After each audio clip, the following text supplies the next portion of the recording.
करा लिया, लेकिन हम मुजफ्फरनगर के किसानों से कहना चाहते हैं कि आपको मिला आपके गन्ने का न्यूनतम समर्थन मूल्य नहीं, तो दंगा करना इनका धंधा है। इस धंधे को कभी भी धर्म की रक्षा से जोड़कर मत देखिएगा। देशभक्ति को मोदी भक्ति में बदलना, ये कन्वर्टर इनके पास है, इस सॉफ्टवेयर में कभी मत फंसिएगा।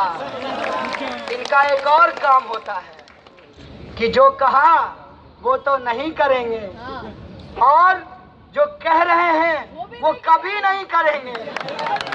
ये बात मैं इसलिए कह रहा हूं कि सरकार बनाया किस नाम पे? विकास पुरुष बन करके उत्तर प्रदेश में चुनाव किस बात के लिए मांग रहे हैं? देश खतरे में आ गया।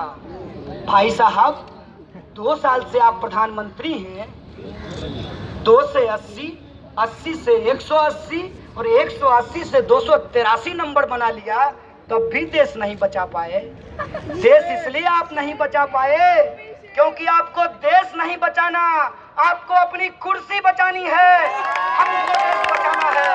हम तमाम लोग जो आज लोकतंत्र के पक्ष में बोल रहे हैं, विश्वविद्यालय की स्वायत्तता के पक्ष में बोल रहे हैं, रोजगार के लिए बोल रहे हैं, शिक्षा के लिए बोल रहे हैं, गरीबों के लिए खाद्य सुरक्षा कानून लागू करवाने के लिए लड़ रहे हैं, जो कह रहे हैं कि बेरोजगारों को बेरोजगारी भत्ता देना पड़ेगा, वो लोग देश बचाएंगे, उनके कंधे पे देश को बचाने की जिम्मेवारी है। और आपका जो यह तरीका है भूल भुलैया करने का, नहीं चलेगा, क्योंकि इस बार आपको गलत लोगों से आसरा पड़ा है, आपने गलत लोगों को चुन लिया है। यह बात मैं इसलिए कह रहा हूं कि बात अगर जेएनयू की होती तो मान भी लेता। चलो 8000 का कैंपस है, एक दिन अगर आप चाहें जर्नल तो बुलडोजर लेकर, टैंक लेकर हमें उड़ा देंगे। एक दिन अगर आप चाहें इस देश के अंदर जो लड़ा रहे हैं दो तरह के पेशे के लोगों को आपस में, तो शायद आप इतना नफरत फैला दिए हैं समाज में कि लोगों को लगता है कि शायद जेएनयू में कुछ गलत हुआ। लेकिन मसला सिर्फ जेएनयू का नहीं है, स्टूडेंट्स की यह मसला पहले से शुरू हुआ और आगे भी चलेगा। इस बात को आपको समझना पड़ेगा, क्योंकि कोई इंसान एक शायरी लिखता है इसलिए उसको देशभक्ति का उसका प्रमाण पत्र छीन लिया जाता है, और कोई इंसान खुलेआम मंच पे खड़ा होकर कहता है कि सर कलम करके ले आओ, वो विधायक बना रहता है। कुछ लोग तो ऐसे हैं, जब उनको पीटने के लिए कोई नहीं मिलता तो घोड़े पे फ्रस्ट्रेशन उतार देते हैं। हम कहते हैं कि तुम अपना फ्रस्ट्रेशन उतारो। तुमने फ्रस्ट्रेशन अपना उतारा जब तमिलनाडु के अंदर एक दलित लड़के की इसलिए हत्या कर दी गई क्योंकि वह एक तथाकथित ऊंची जाति की लड़की से शादी किया था। उतारो अपना मनुवादी फ्रस्ट्रेशन।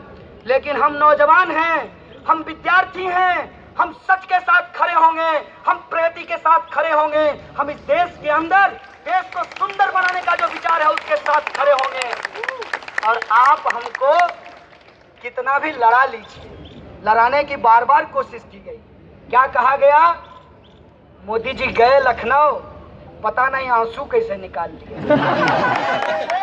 मैंने एक शब्द नहीं बोला रोहित वेमुला पे पहले, और अचानक से जब कुछ लोग रोहित वेमुला के न्याय के लिए नारा लगाने लगे तो रोने लगे। अगर उनका रोना इतना सच्चा है तो वो आते अपने मंत्रिमंडल में और अपने मंत्री को बुलाकर कहते, लोग कहते थे पहले कि बहुत ताकतवर प्रधानमंत्री है, इसीलिए आशा है हमको उनसे, उनको बुलाते और कहते कि रोहित वेमुला के साथ ऐसा क्यों हुआ है, इस्तीफा दो तुम लोग, हम रोहित को न्याय देंगे, रोहित एक्ट को पास करेंगे।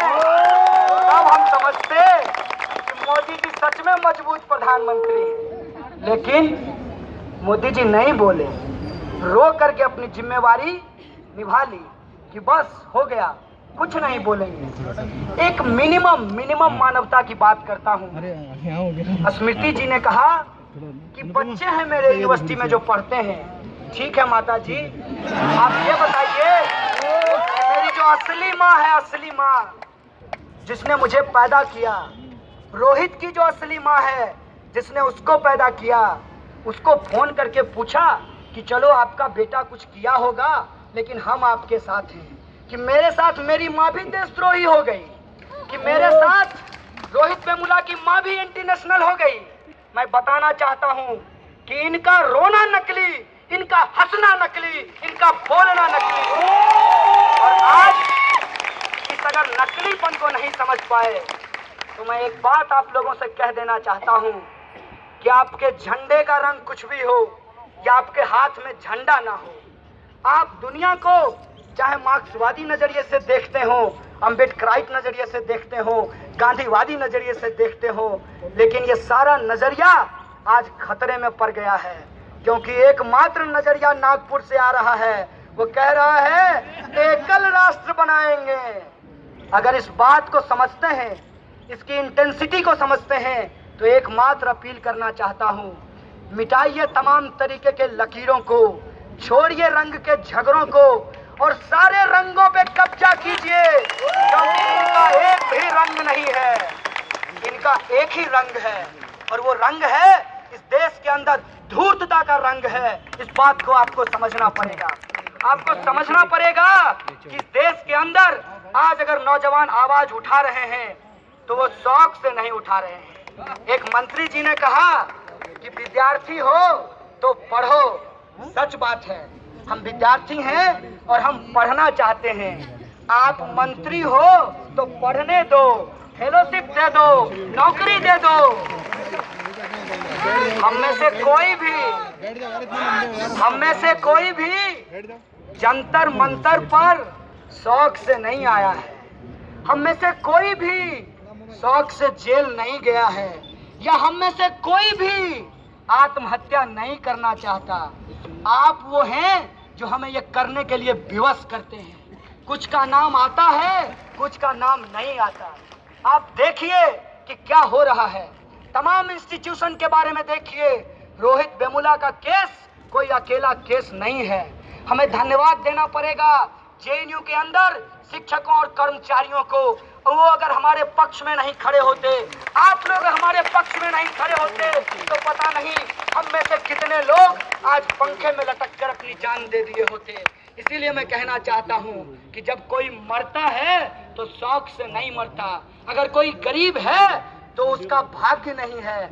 अगर कोई आज बेरोजगार है तो ये उसकी नियति नहीं है। इस बात को आप मानिए कि कोई किसी को मरने पे मजबूर कर रहा है, कोई किसी को बेरोजगार बना रहा है और कोई किसी को गरीब बना करके रखना चाहता है। इस बात को आपको समझना पड़ेगा।